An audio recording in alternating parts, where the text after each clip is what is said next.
আহক সকলোৱে ওলাই আমি যেনেকৈ আহিছোঁ নিজৰ অসমীয়া চলচ্চিত্ৰ জগত আজিকালি হেৰাই গৈছে সেইকাৰণে মানে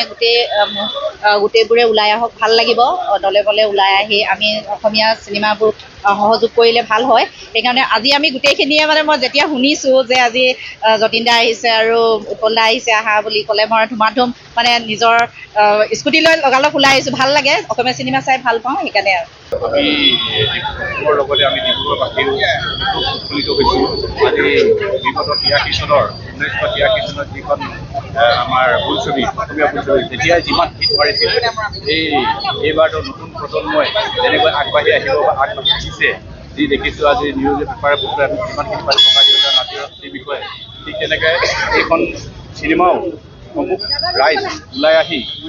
দলে বলে সহযোগ কৰিব বুলি আমি একদম দৃঢ় বিশ্বাস আমাৰ অন্তৰৰ পৰা যিহেতু আমাৰ অসমীয়া বোলছবি আগত বিগত 83 আমি হয়তো তেতিয়া খুব বাল্যকাল আছিলোঁ তেতিয়া আমি পৰ্দাত চাইছিলোঁ গাৰ্ডেন শ্ব' চাইছিলোঁ বাগানত চাইছিলোঁ আমি তেতিয়া বাগানত বহি বহি চাইছিলোঁ তেতিয়াও আমি জাকে জুমে মানুহ ওলাই আহিছিলোঁ অসমীয়া ছবি বুলি ক'লে কোনোৱেতো আমাৰ প্ৰাণৰ হিয়াৰ আমঠু বিশেষকৈ যতীন বৰা যিখন চিনেমা আমাৰ বৰ্তমান অসমীয়া চিনেমাৰ এগৰাকী তেওঁ কি বুলি কয় বিগত আমাৰ এইগৰাকী মানে কৈ গৈছে যে হিন্দী বোলছবি যেনেকৈ শ্বাহৰুখ খান ঠিক তেনেকৈ অসমীয়া বোলছবি আমাৰ যতীন বৰা ইয়াত আমাৰ তপন দাস ডাঙৰীয়াকো দেখা পাইছে এই বোলছবি নিশ্চয় আছে নায়কৰ দৰে তেখেতৰ ককাই ভাই যিটো যেতিয়া চৰিত্ৰ আছিল খুব ভাল লাগিছিল মই সেয়েহে যতীন বৰা ডাঙৰীয়াক আহিছোঁ নিশ্চয় ভাল হ'ব আমাৰ অসমবাসীৰ লগতে আমাৰ ডিব্ৰুগড়বাসীও দলে বলে ওলাই আহিব স্থানীয় ৰাইজ কেনেকৈ আপুনি আহিব নিশ্চয় আমি যেনেকৈ দৌৰি যাম আহক ককা দেউতা নাতি আৰু হাতী চাবলৈ আমি ডিব্ৰুগড়বাসীও দৌৰি যাম চিনেমাখনৰ এজন সদস্য হৈ আপোনালোকৰ মাজত উপস্থিত হ'বলৈ পাই এনেকুৱা এটা সুন্দৰ পৰিৱেশত উপস্থিত হ'বলৈ পাই খুবেই সুখী অনুভৱ কৰিছোঁ বৰষুণ সদায় সৃষ্টিশীল হয় নতুন এটা সঞ্চয় কৰে নতুনত্বৰ গতিকে মই ভাবোঁ এটা শুভ সংকেত আমাৰ গোটেই দলটিৰ বাবে আমাৰ এই প্ৰচেষ্টা আপোনালোকৰ মাজত মুক্তি পাবলৈ গৈ আছে জুলাইৰ 3 তাৰিখে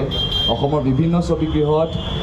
ককা দেউতা নাতি হাতী 2 এই ধুনীয়া কথাছবিখন আপোনালোকৰ মাজত মুকলি কৰি দিয়া হ'ব প্ৰাইডিছ এণ্টাৰটেইনমেণ্ট প্ৰাইভেট লিমিটেডৰ চতুৰ্থ প্ৰযোজনা যোগেদি গতিকে মই আশাবাদী যিধৰণে 1983 চনত ককা দেউতা নাতি হাতীয়ে অসমীয়া জনজীৱনৰ অসমীয়া পৰম্পৰা অসমীয়া অনুভৱক এক অদ্ভুত ধৰণৰ মানদণ্ড দিছিলে আৰু অসমত প্ৰত্যেকজন চিনেমা চাই ভাল পোৱা দৰ্শকে এই ছবিখনক যি মৰমেৰে উপচাই তুলিছিল তাৰ দুগুণ মৰম আমি যিহেতু সেই একেখন চিনেমাখনৰ সেই একেটা কাহিনীৰ পিছৰ অংশখিনি লৈ আপোনালোকৰ মাজত প্ৰস্তুত কৰি তুলিছোঁ সেই একে মৰম আমি লাভ কৰিবলৈ সক্ষম হ'ম বেছি দীঘলীয়া নকৰোঁ সদায় মাক দেউতাকৰ কাৰণে যেনেকৈ নিজৰ ল'ৰা ছোৱালী সদায় বিশেষ সদায় স্পেচিয়েল আমাৰ কাৰণে ছবিখন খুব স্পেচিয়েল কাৰণ